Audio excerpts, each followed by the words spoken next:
kami alami saat ini Tuhan, kami mau tetap percaya bahwa Engkau Allah yang Maha Kuasa. Engkau Allah yang mengasihi kami setiap anak-anak-Mu ya Tuhan. Kami percayakan hidup kami seluruhnya ke dalam tangan kuasa-Mu Tuhan. Kami sungguh bersyukur Tuhan apapun yang terjadi dalam hidup kami. Pada pagi hari ini Engkau masih mengizinkan kami, masih memberikan kami kesempatan untuk hadir di tempat ini, untuk beribadah kepada Engkau, untuk mendengarkan firman-Mu ya Tuhan. Ini adalah sebuah anugerah yang besar bagi kami Tuhan. Kami mau bersyukur, berterima kasih pada Engkau Tuhan. Saat ini kami mau merenungkan sedikit dari firman-Mu.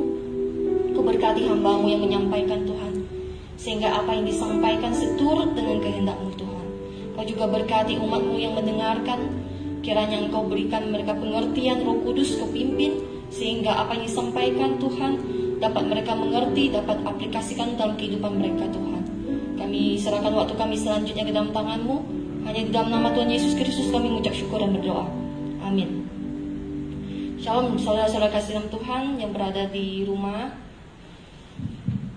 Kondisi pandemi ini mengharuskan kita untuk beribadah masing-masing di rumah secara online ya. Tapi tidak apa-apa, firman Tuhan bilang kita menyembah Tuhan dan roh dan kebenaran ya. Dimanapun kita beribadah pada Tuhan, Tuhan hadir di situ.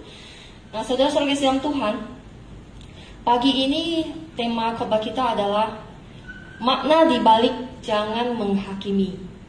Nah mari kita buka firman Tuhan di Matius 7 ayat 1 sampai 5. Mari kita buka firman Tuhan kita di Matius 7 ayat 1 sampai 5.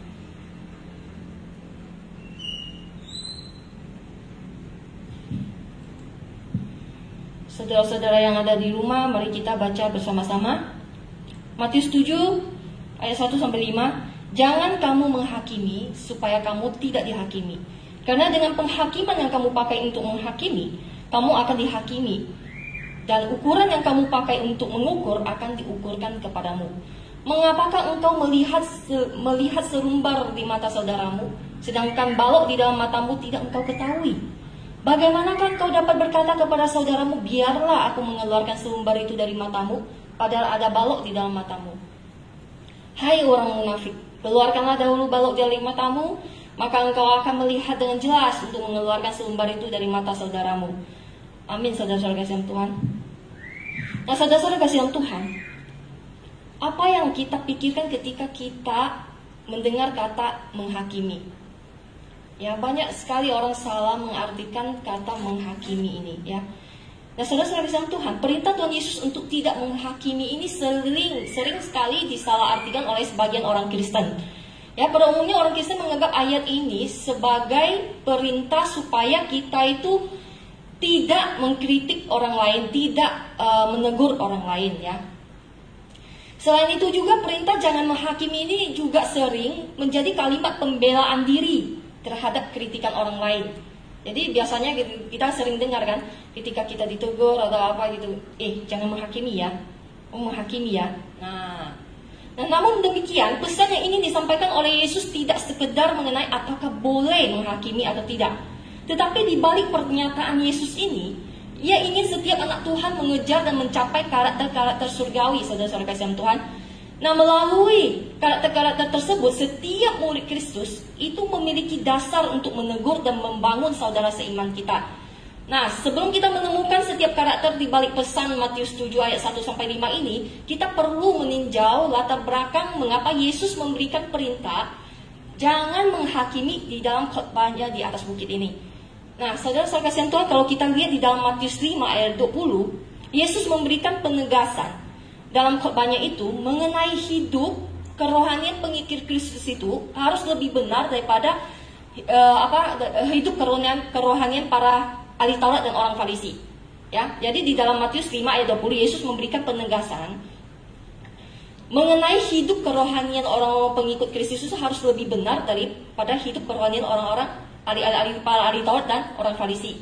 Jadi orang Kristen ini sebagai pewaris kerajaan surga, saudara kasih Tuhan. Jadi mau nggak mau mereka harus berbeda hidupnya dengan orang-orang Farisi, ya.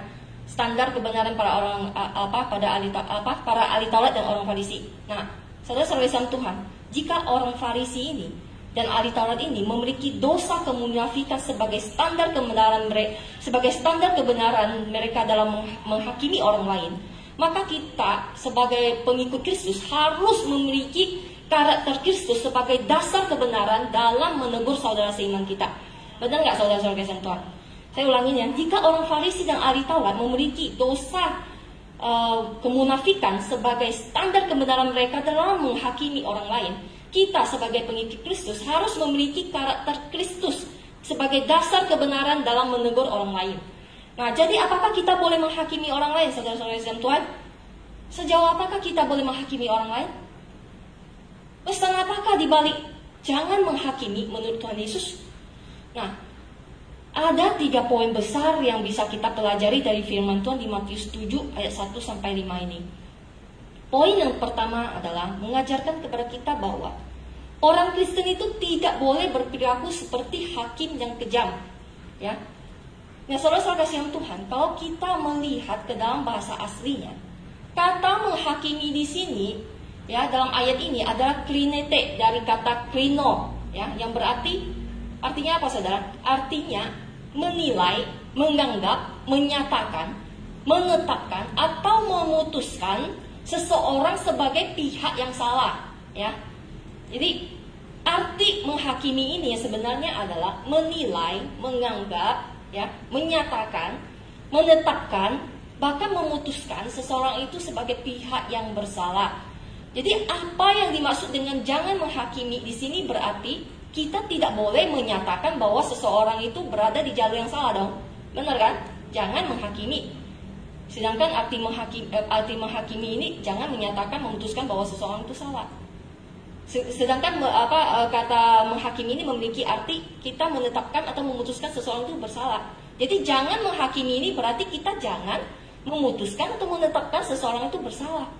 Nah, apa yang dimaksud dengan jangan menghakimi? Sebenarnya, jika seperti itu pengertiannya, jika benar demikian seperti yang tadi saya ngomong, mengapa justru ada banyak contoh di dalam Alkitab yang mengajarkan sebaliknya, yang mengajarkan bahwa kita harus menegur orang yang bersalah. Nah, jadi perkataan Tuhan Yesus jangan menghakimi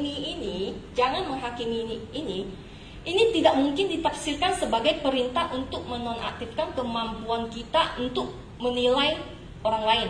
Misalnya memberikan kritikan yang membangun, menegur orang yang bersalah. Bukan maksud Tuhan Yesus begitu. Mengapa demikian? Karena memang kita tidak boleh diam, ya. Tidak boleh diam ketika melihat sesuatu yang salah, ya. Karena kenapa? Karena perilaku yang demikian tidak jujur, saudara, dan munafik, ya.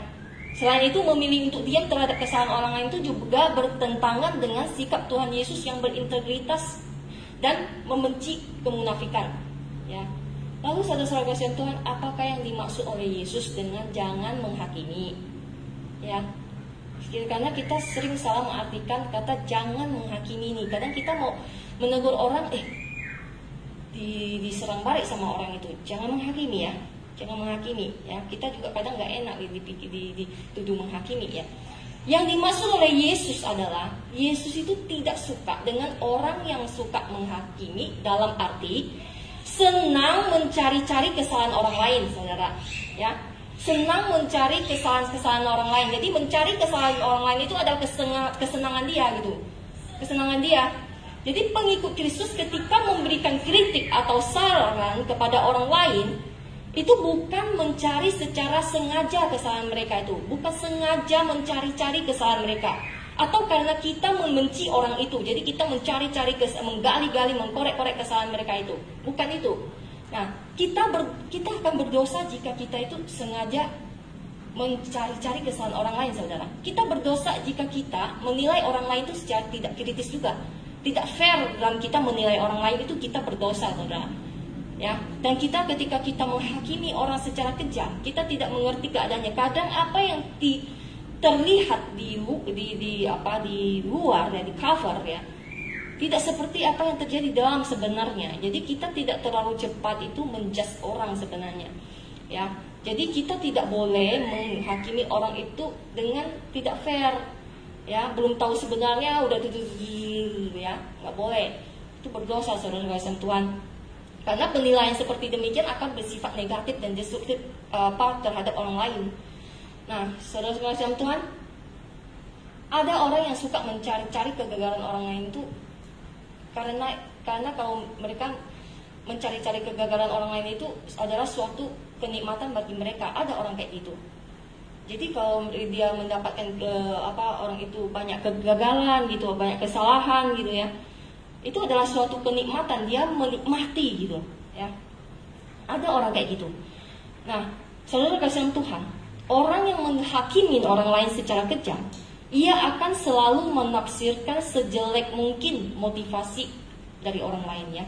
Jadi apapun motivasi orang itu, dia akan punya versinya sendiri. Dia akan menafsirkan sejelek apapun niat orang itu. Walaupun sebenarnya orang itu niatnya baik, tetapi ditafsirkan sama orang itu sejelek mungkin. Itu orang yang menghakimi secara kejam, saudara-saudara Tuhan. Dan semoga kita di antara kita tidak ada orang yang seperti itu ya. Dan juga ketika dia menghakimi kesalahan orang lain, tidak kenal ampun, saudara-saudara Tuhan. Tidak kenal ampun. Nah, Tuhan Yesus memberikan penegasan. Jika seseorang ingin memberikan kritikan atau teguran atau penilaian terhadap orang lain, maka ia tidak boleh memandang rendah seseorang ya, dengan sifat seperti hakim yang kejam itu. Tidak boleh memandang rendah orang lain ketika kita menegur orang, saudara-saudara Tuhan. Kita tidak boleh memberikan kritik atau menghukum mereka itu tanpa sikap adil dan belas kasihan. Ini penting sekali, saudara kasihan Tuhan. Seringkali di antara kita itu sering menghakimin orang, dalam arti kita itu menyatakan kesalahan orang lain dengan seenaknya tanpa berpikir apa yang dia rasakan ya. Kita menghakimi secara kejam ya, tidak mengerti keadaan yang dia alami. Pokoknya ini kamu salah. Itu tanpa belas kasihan. Itu tidak fair, saudara. Apalagi kita kadang tidak tahu sebenarnya apa yang terjadi. Kita melihat dari luarnya itu salah. Kita menghakimi mati-matian. Itu hakim yang kejam, saudara-saudara Tuhan. Itu tidak boleh terjadi dalam komunitas gereja kita. Ya, saudara-saudara Tuhan. Dan Yesus bilang ketika kita memberikan teguran atau menilai orang lain, kita itu tidak boleh memandang rendah orang lainnya. Kita harus menjadi saudara baginya. Seharusnya kita harus menjadi saudara orang itu dalam membangun dia untuk bangkit. Itu yang harus kita lakukan. Ya, kita tidak boleh menghukum mereka atau memberikan kritik tanpa belas kasihan, tanpa ada kasih gitu. Itu tidak sesuai dengan perintah Tuhan. Nah, Paulus di dalam 1 Korintus 4 ayat 4-5, dia menuliskan di situ, Paulus berkata bahwa hanya Tuhanlah hakim yang agung. Hakim yang dapat memperlihatkan apa yang direncanakan di dalam hati setiap manusia. Seadil-adilnya manusia, tidak ada yang seadil Allah dalam menghakimi. Manusia bukan Tuhan. Tidak ada manusia yang pantas untuk menjadi hakim atas sesama manusia, saudara. Sebab kita tidak saling membaca hati kita masing-masing. Ya, ada Roma 2 ayat 1 ya. Dan oleh karena dosa, ya, oleh karena kita sudah semua jatuh dalam dosa, hati manusia itu tercemar oleh keinginan untuk berbuat oleh keinginan kita untuk berbuat jahat terus-menerus, sehingga penghakiman yang diberikan oleh manusia itu tidaklah sempurna. Kadang malah kebanyakan tidak fair, saudara-saudara Tuhan, ya, karena udah tercemar dengan dosa, ya. Namun di dalam belas kasihan Allah, manusia diberikan anugerah oleh Allah, yaitu anugerah Roh Kudus dan Firman Tuhan, saudara. Sehingga setiap murid Kristus dengan pimpinan Roh Kudus dan Firman Tuhan, kita dapat menegur dan membangun komunitas orang percaya. Nah, itu adalah semua anugerah. Ya. Jadi Yesus ingin menyatakan bahwa janganlah kamu menghakimi sesama kita dan orang lain dengan motivasi pertama, sengaja mencari-cari kesalahan orang lain. Sengaja ya, ingat ya, sengaja mencari kesalahan orang lain. Kedua, sikap menghukum yang disertai keinginan untuk menjatuhkan orang itu. Nah, itu tidak boleh.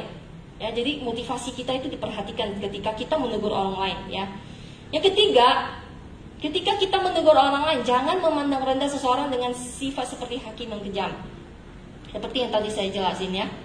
Yang keempat, ya, memberikan kritik dan menghukum mereka tanpa sikap adil dan cinta kasih. Ya, ini nggak boleh dilakukan. Jadi Yesus ingin menyatakan, janganlah kamu menghakimi saudaramu orang lain dengan demikian, sengaja mencari kesalahan orang lain, ya, menghukum serta punya keinginan untuk menjatuhkan orang lain. Ya, motivasi kita itu loh, ya, nggak benar. Nah, saudara-saudara Tuhan, selanjutnya apa yang dimaksudkan oleh perkataan Yesus di ayat 2?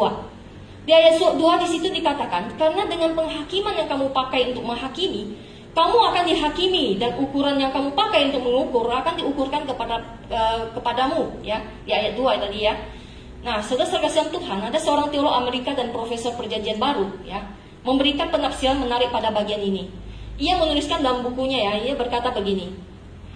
Ini adalah prinsip hukum retribusi atau timbal balik, ya. Ini adalah hukum, ya. Ini adalah prinsip hukum retribusi atau hukum timbal balik, saudara, yang juga terdapat di dalam Matius 5 ayat 38.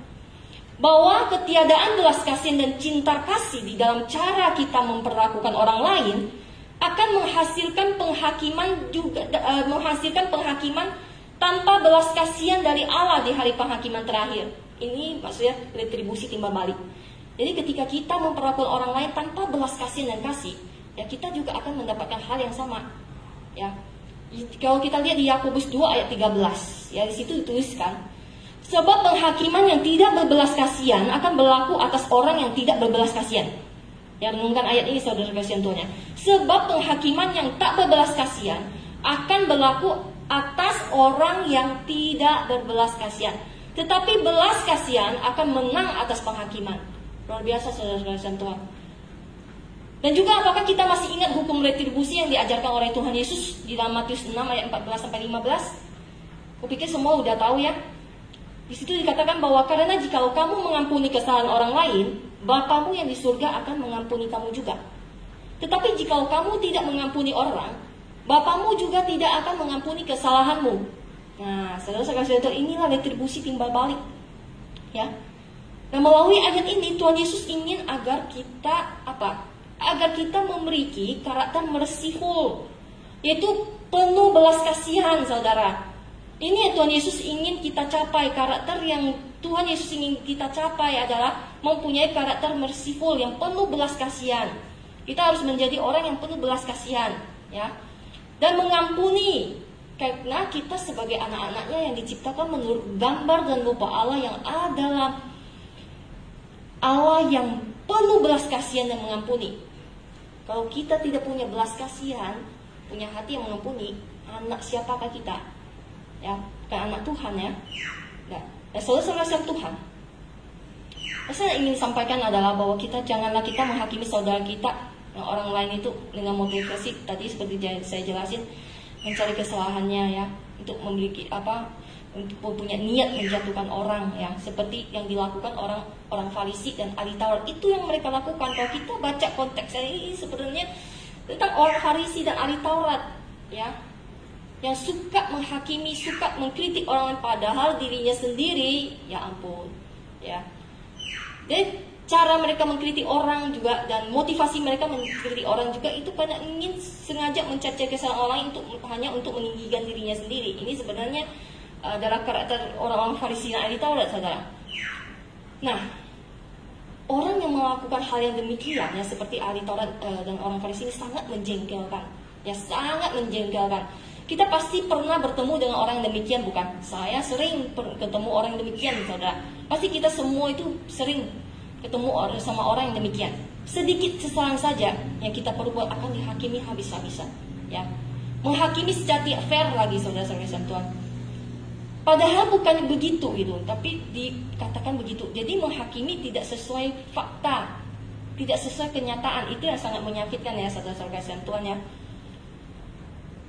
Itulah manusia, tapi ya saudara-saudara Tuhan, semua ini akan membawa kepada semua sifat karakter yang seperti ini akan membawa perpecahan dalam komunitas orang percaya. Pasti terjadi perpecahan jika kita ada yang memiliki karakter yang demikian di dalam komunitas kita. Pasti terjadi perpecahan, ya.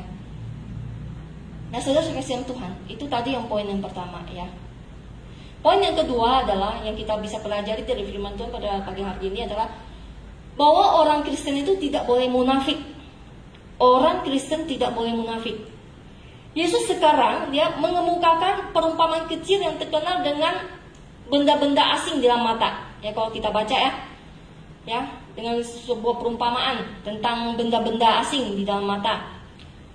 Yaitu diantaranya ada bintik sekecil sepihan kayu itu di satu pihak di mata satu orang, dan di satu pihak lagi ada balok di dalam matanya, ya. Saudara, orang Kristen yang mempunyai sifat menghakimi dalam arti senang mencari kesalahan orang lain, sangat berbahaya dalam komunitas orang percaya. Tuhan Yesus menyebut orang ini adalah orang munafik, seperti ahli Taurat dan orang Farisi. Ya, Tuhan Yesus menyebut orang ini sebagai orang yang munafik. Orang munafik, dia itu berpura-pura tidak mempunyai kesalahan, saudara. Kita kalau untuk contohnya, kita bisa lihat kehidupan orang Farisi dan ahli Taurat dalam Alkitab. Banyak sekali ya contohnya. Ya, orang munafik itu berpura-pura tidak memiliki kesalahan. Sementara menyembunyikan kesalahannya, ia menghina dan merendahkan orang lain. Ia mengkritik orang lain. Ya, dia menyembunyikan kesalahannya diri sendiri, tetapi dia mengkritik orang lain mati-matian. Nah, ciri-ciri orang munafik itu salah satunya, dia cenderung membesarkan kekurangan orang lain. Ya, cenderung membesarkan kekurangan orang lain. Dan kekurangan yang dia dapati dari orang lain itu akan dihakimin habis-habisan. Ya, akan direndahkan habis-habisan. Itu ciri-ciri orang munafik. Dengan menghakimi orang lain, ya, mereka juga mengalami nikmatnya pembelaan diri, ya. Ada suatu kenikmatan bagi mereka. Jadi hati-hati saudara, ya. Ketika kita mengkritik orang, ketika kita membicarakan kesalahan orang lain, selidiki hati kita, motivasi kita. Sama nggak dengan yang saya jelaskan tadi seperti orang Farisi ahli Taurat itu? Jadi mereka mengalami nikmatnya pembenaran diri sendiri tanpa melihat kesalahan diri sendiri, loh. Ya, dia menikmat ketika dia membicarakan kesalahan orang lain, menghakimi orang lain. Padahal sendiri salahnya banyak. Nah, saudara-saudara yang Tuhan, ada seorang teolog dari Skotlandia yang namanya Alexander Bruce. Dia mengatakan bahwa adalah suatu dosa kefarisian kalau kita meninggikan diri sendiri dan merendahkan orang lain. Itu adalah cara yang amat murahan untuk memperoleh superioritas moral. Ya, itu adalah cara yang amat murahan. Perumpamaan tentang orang Farisi dan pemungut cukai, yang seperti biasa kita udah tahu, nggak asing lagi ya, perumpamaan ini ya. Perumpamaan tentang orang Farisi yang berdoa itu, tahu kan? Nah, perumpamaan tentang orang Farisi dan pemungut cukai ini merupakan contoh yang baik untuk menjelaskan maksud dari Bruce tadi, ya. Nah, orang Farisi itu sangat munafik, saudara. Mereka itu menghakimi yaitu dengan cara membesar-besarkan kebajikan diri mereka sendiri, kebaikan mereka sendiri, kebenaran mereka sendiri, dan membesar-besarkan kejelekan orang lain, ya. Jadi orang Farisi itu dalam perumpamaan itu yang dalam dia berdoa itu, saudara ingat kan? Itu dia membesarkan kebajikan diri sendiri dan membesar-besarkan kejelekan pemungut cukai, ya. Yang seharusnya dilakukan orang Kristen adalah yang harusnya kita lakukan, saudara. Kita harus memuji diri kita sendiri. Harus memuji diri kita sendiri sebelum kita menghakimi orang lain. Ya, sebelum kita menegur orang lain, kita perlu memuji diri sendiri. Ya, kita bukan saja dengan memuji diri sendiri, kita bukan saja akan lolos dari penghakiman Allah. Kita juga berada dalam posisi yang memungkinkan kita menolong saudara kita yang sesat dengan penuh kelembutan dan rendah hati. Ya. Jadi setelah terlebih dahulu kita mengeluarkan balok itu dari mata sendiri, kita pun akan dapat melihat dengan jelas serpihan kayu yang ada di mata saudara kita. Nah, ini sangat logika sekali ya, saudara-saudara. Bagaimana kamu bisa mengeluarkan serpihan dari mata saudaramu? Karena kalau matamu itu terhalang dengan balok yang besar, kamu tidak akan jelas menilai. Kamu tidak akan menilai dengan fair. Nah, saudara-saudara Tuhan, itu ada poin kedua. Poin yang ketiga yang kita pelajari dari firman Tuhan pada pagi hari ini adalah bahwa orang Kristen harus menjadi saudara bagi orang lain. Ya. Nah, saudara-saudara Tuhan, kenyataan bahwa kita dilarang mencari kesalahan orang lain. Tadi kan saya bilang kita dilarang untuk mencari sengaja kesalahan-kesalahan orang lain dan berperilaku munafik. Itu tidak akan membebaskan kita dari tanggung jawab kita terhadap saudara seiman kita. Tanggung jawab kita terhadap saudara seiman kita itu tetap ada. Bukan berarti kita tidak boleh menegur sama sekali saudara seiman kita, ya. Tadi kan dikatakan jangan mencari kesalahan orang lain, jangan berperilaku munafik. Bukan berarti kita tidak boleh menegur, saudara. Nah, sebaliknya di kemudian hari Yesus mengajarkan bahwa kewajiban kita yang pertama adalah jika seorang saudara kita itu berdosa terhadap kita, tegurlah dia di bawah 4 mata. Ya, itu adalah Matius 18 ayat 15. Tegurlah mereka di bawah 4 mata. Ya. Tetapi saudara, kita jangan keliru. Dalam keadaan tertentu, kita juga dilarang untuk campur tangan. Yaitu jikalau dalam mata kita sendiri ada benda asing yang malahan jauh lebih besar daripada yang dimiliki oleh saudara seiman kita. Ya. Di saat itu kita dilarang untuk campur tangan, karena kita akan malah berbahaya ya untuk komunitas kita.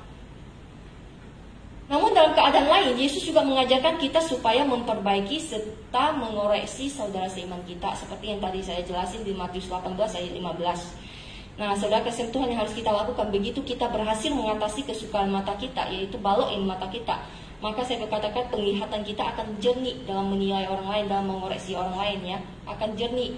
Barulah kita bisa membantu saudara kita itu mengatasi kesukaran mereka. Barulah kita bisa menegur dengan benar saudara kita. Nah, jadi kita perlu mengeluarkan dahulu balok dari mata kita sendiri, sehingga dengan penglihatan yang jelas kita akan mampu mengeluarkan serpihan kayu dari mata saudara kita. Jadi setiap kali kita itu perlu sekali untuk koreksi diri kita sendiri.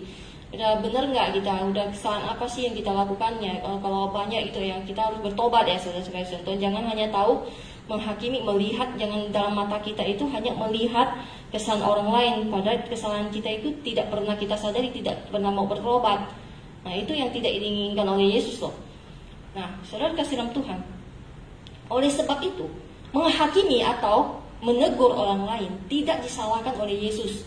Jangan salah artikan, jangan menghakimi itu dulu. Banyak orang salah artikan memakai ayat ini sembarangan. Jangan menghakimi. Padahal konteksnya kita harus pelajari. Konteksnya apa? Maksudnya apa? Yesus bilang jangan menghakimi. Jangan menghakimi di sini bukan berarti kita tidak boleh menegur saudara seiman kita atau menegur yang salah, bukan.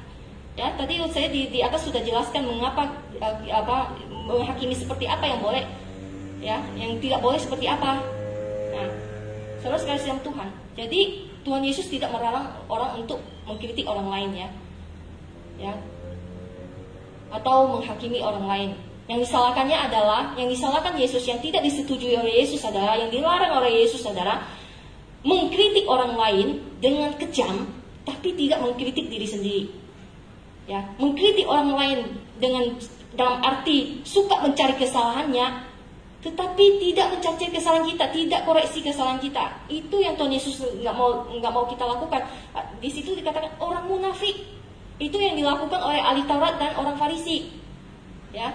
Nah, saudara-saudara yang kasih dalam Tuhan, orang Kristen harus menjadi saudara bagi orang lain. Itu artinya apa? Artinya ketika kita ketemu orang lain yang berada di jalur yang salah ya, kita tidak menghakimi dengan motivasi yang seperti tadi saya jelasin di atas, yaitu mencari-cari salahnya, menjatuhkan orang itu, merendahkan orang itu. Tetapi kita sebagai saudara bagi mereka, harusnya kita menegur mereka berdasarkan standar kebenaran yang alkitabiah. Ya, kita menegur orang berdasarkan standar kebenaran yang alkitabiah. Ya, dengan kasih, dengan belas kasihan. Ya, walaupun kadang kita perlu lebih keras tegurnya, tapi tetap dengan motivasi yang benar. Jadi yang penting di sini motivasi kita menegur orang itu apa? Ingin dia baik, ingin dia bangkit, ingin dia membangun, atau malah menjatuhkan dia supaya dia makin jatuh. Itu motivasi yang penting kita selidiki setiap kita itu menegur orang lain, saudara. Kalau enggak, kita benar-benar melakukan dosa yang sama dengan orang Farisi ahli Taurat. Ya. Dan makanya Yesus bilang jangan menghakimi. Nah, artinya kayak gitu, menghakimi yang demikian enggak boleh. Tetapi kalau kita menegur dengan kasih, dengan belas kasihan, dengan motivasi yang benar, yaitu bahwa kita menegur dia karena kita ingin menyelamatkan orang itu, karena kita ingin orang itu baik, berubah menjadi baik, ingin orang itu menjadi bangkit gitu loh, supaya orang itu tidak sesat, tidak berada di jalur yang salah. Kita menegur dengan kasih Allah, dengan belas kasihan, dengan penuh kesabaran. Jadi beda sekali ya saudara-saudara Tuhan. Tapi yang kadang kita sering ketemui adalah ada banyak orang yang sembarangan menghakimi orang, bahkan mencaci maki orang itu, sehingga orang itu bukan malah membaik. Jadi apa gunanya? Lebih baik engkau nggak usah menegur kalau kayak gitu. Ya, ada banyak orang yang benar-benar nggak tahu karena nggak mengerti soal menghakimi, soal menegur atau apa ya. Oleh sebab itu firman Tuhan pada pagi hari ini menjelaskan kepada kita bagaimana kita dalam komunitas orang percaya itu, bagaimana kita memperlakukan orang lain, bagaimana kita kalau kita melihat orang yang berada di jalur yang salah itu, apa yang harus kita lakukan. Jadi ketika kita menegur harus berdasarkan standar kebenaran yang alkitabiah. Itu dengan kasih, dengan belas kasihan, ya. Walaupun kadang harus dengan keras, tapi tetap motivasinya benar. Kadang kan ada orang ya ditegur dengan lembut, tak terima, kemudian nggak berubah. Kadang kita harus keras memang, tetapi tetap dengan motivasi yang benar, bukan menjatuhkan orang itu, bukan menghina orang itu. Nah, itu yang harus kita lakukan, saudara-saudara Tuhan. Motivasi dalam hati kita itu penting sekali. Oleh sebab itu kita harus selidiki terus hati kita. Jangan lupa juga mengoreksi diri kita. Karena saya udah salah. Kadang saya juga nggak enak ya kalau mau menghakimi orang, maksudnya menghakimi dalam arti menegur ya. Nah, kita teringat kan, saya juga gitu nggak ya? Nah, itu bagus saudara. Saya juga gitu nggak ya? Kalau memang gitu, kita harus perbaiki, sama-sama perbaiki. Lalu bisa dengan leluasa kita menegur orang yang kita ketahui berada di jalur yang salah. Kalau kita sendiri berada di jalur yang salah, bagaimana kita bisa menegur orang jalur yang salah? Bagaimana kita bisa membawa orang yang jalur yang salah kebalik yang jalur yang benar? Ya, seperti yang balok di mata kita itu akan terhalang, nggak bisa melihat jernih gitu loh. Jadi saudara-saudara Tuhan, akhirnya pesan yang bisa kita dapatkan dari Matius 7 ayat 1-5 adalah bahwa Tuhan Yesus menginginkan agar pengikut Kristus memiliki yang pertama karakter merciful, yaitu karakter yang penuh belas kasihan. Setiap orang percaya harus memiliki belas kasihan. Itu penting sekali toh. Karena Tuhan Yesus sendiri adalah satu pribadi yang benar-benar penuh belas kasihan.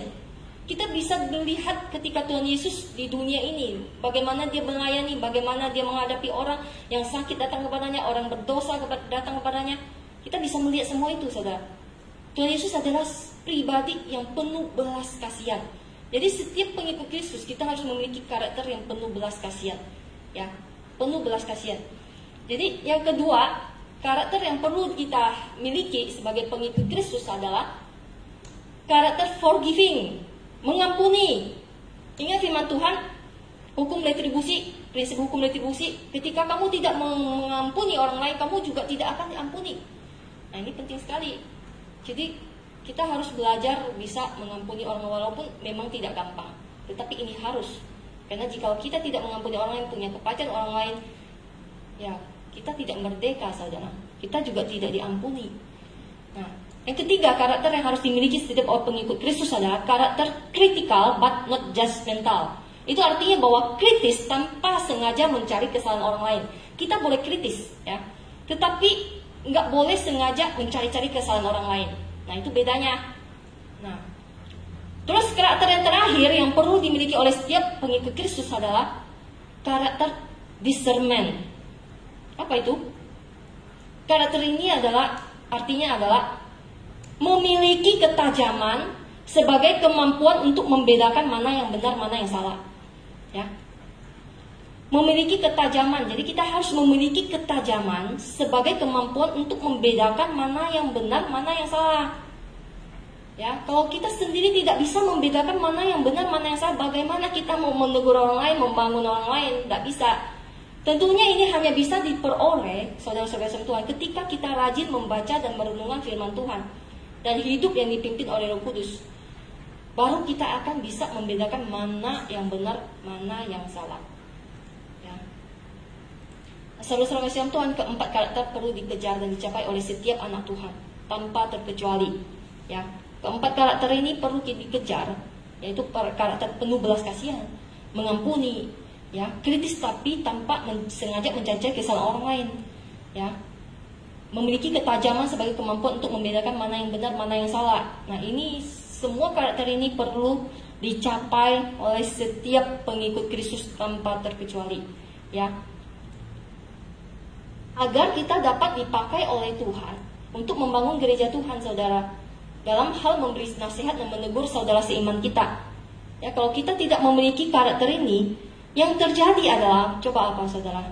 Pasti perpecahan yang terjadi. Jika dalam komunitas orang percaya kita ada orang yang suka menghakimi secara kejam, ya, tanpa belas kasihan, tanpa kasih, ya, suka mencari kesalahan orang-orang lain, ya, tanpa melihat kesalahan sendiri, pasti terjadi perpecahan, ya, pasti, ya, bukan saya sumpahin, tetapi itu kenyataannya, pasti terjadi perpecahan, ya. Nah, saudara-saudara Tuhan, ada pertanyaan yang perlu kita tanyakan kepada diri kita sendiri. Di akhir khotbah saya ini, saya akan memberikan beberapa pertanyaan untuk kita renungkan bersama. Pertanyaan pertama, ya, coba kita tanyakan kepada kita sendiri, selama ini kepada siapakah kamu sering memberikan penghakiman? Penghakiman dalam arti suka mencari-cari kesalahan orang lain itu, ya.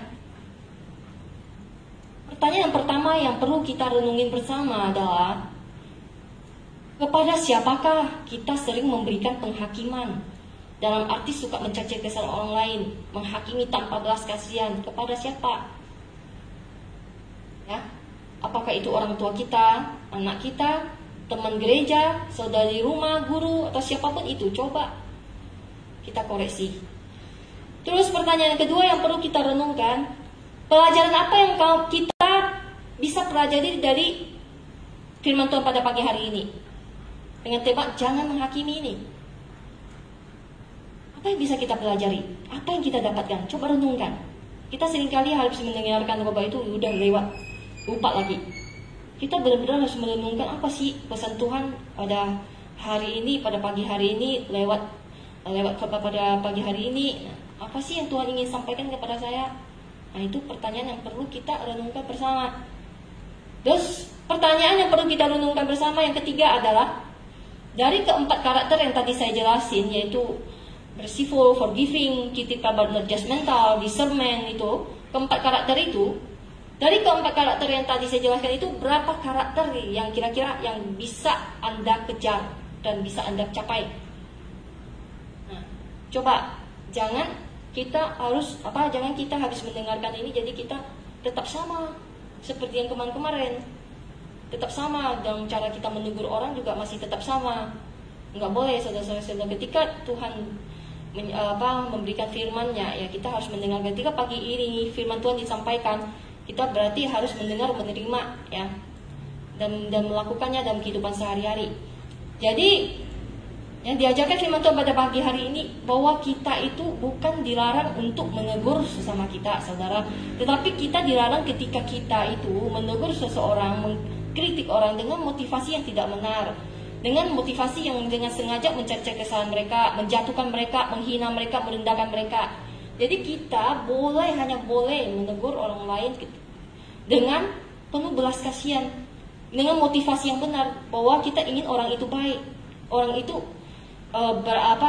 kembali ke jalan yang benar. Itu motivasi yang harus ditanamkan kepada kita setiap kali kita ingin menegur orang lain. Itu penting sekali. Jangan kita menjadi orang munafik juga, saudara. Tuhan Yesus ya memberikan banyak perumpamaan tentang orang munafik, orang Farisi, ahli Taurat, ya. Itu sebabnya Tuhan Yesus mengingatkan kita bahwa kehidupan rohani kita itu harus lebih benar daripada kehidupan orang-orang Farisi dan ahli Taurat. Coba saudara selidiki, apa sih kehidupan orang-orang Farisi, ahli Taurat? Apa sih? Mereka itu munafik, suka mencari-cari kesalahan orang lain, suka mengkritik orang yang terus-menerus dengan motivasi yang salah. Nah, itulah yang tidak boleh kita lakukan. Dan marilah saudara-saudara Tuhan, setelah firman Tuhan pada pagi hari ini, marilah kita saling membangun, saling menegur saudara-saudara iman kita, siapapun itu. Apakah itu dia orang yang kita tidak suka, tetap tidak boleh dengan motivasi yang disebutkan sebagai contoh orang Farisi, ahli Taurat itu. Tetap kita harus menegur mereka dengan motivasi yang benar, dengan kasih, dengan belas kasihan. Karena Allah kita adalah pribadi yang penuh belas kasihan. Nah, saudara kasihan Tuhan, semoga firman Tuhan ini memberkati kita semua. Mari kita berdoa. Bapa kami dalam kerajaan surga, kami sungguh bersyukur pada pagi hari ini Tuhan, firman Tuhan yang singkat ini Tuhan. Kami bersyukur bahwa Engkau mengingatkan kami bahwa kami Tuhan, kehidupan rohani kami sebagai orang-orang percaya harus lebih benar daripada kehidupan orang-orang Farisi, ahli Taurat, Tuhan, bahwa kami tidak boleh bertindak sebagai hakim dalam arti mengkritik orang lain dengan sengaja mencari-cari kesalahan orang lain dan menyembunyikan kesalahan kita sendiri. Ya Tuhan, kami tahu bahwa selama ini Tuhan, kami sudah banyak melakukan kesalahan yang demikian, dosa yang demikian, yang sama dengan orang Farisi dan ahli Taurat Tuhan. Pada pagi hari ini kami diingatkan oleh Tuhan, ini adalah sebuah anugerah dari Tuhan, sebuah kebaikan dari Tuhan, bahwa Engkau menegur orang yang dikasihinya. Tuhan, kami orang-orang yang Engkau kasih. Maka pada pagi hari ini Engkau menegur setiap kami Tuhan, Biarlah lewat firman Tuhan pada pagi hari ini Tuhan, kami semua boleh memiliki karakter-karakter sebagai pengikut Kristus ya Tuhan, yang memiliki belas kasihan, memiliki hati yang mengampuni ya Tuhan, memiliki hati yang penuh belas kasihan kepada setiap orang ya Tuhan, seperti Engkau Tuhan Yesus yang memiliki hati yang penuh belas kasihan kepada semua orang. Tuhan, kami serahkan hidup kami seterusnya ke dalam tangan-Mu Tuhan. Apapun kondisi dunia ini, tapi kami percaya Engkau yang memegang kendali Tuhan. Engkau yang memegang dunia ini Tuhan. Bukan siapa ya Tuhan, tetapi Engkau yang berkuasa atas seluruh ciptaan Tuhan. Kami tenang ketika kami mengetahui bahwa Engkau Allah yang berdaulat. Engkau Allah yang mengatasi semua hal ya Tuhan. Engkau Allah yang menguasai alam semesta ini Tuhan. Bahkan firman Tuhan berkata bahwa sehelai rambut kami pun tidak akan jatuh tanpa seizin Engkau ya Tuhan. Burung pipit yang murah itu pun Tuhan tidak akan jatuh Tuhan. Tidak akan jatuh tanpa seizin Engkau ya Tuhan. Apalagi kami manusia ya Tuhan, anak-anak yang Engkau kasih Tuhan. Engkau pasti akan memelihara hidup kami. Ini iman kami Tuhan, ini kepercayaan kami terhadap Engkau ya Tuhan. Dan kami bersyukur punya Allah yang luar biasa seperti Engkau ya Tuhan. Tuhan, kami serahkan waktu kami selanjutnya ke dalam tangan-Mu. Hanya di dalam nama Tuhan Yesus Kristus kami mengucap syukur dan berdoa. Haleluya. Amin.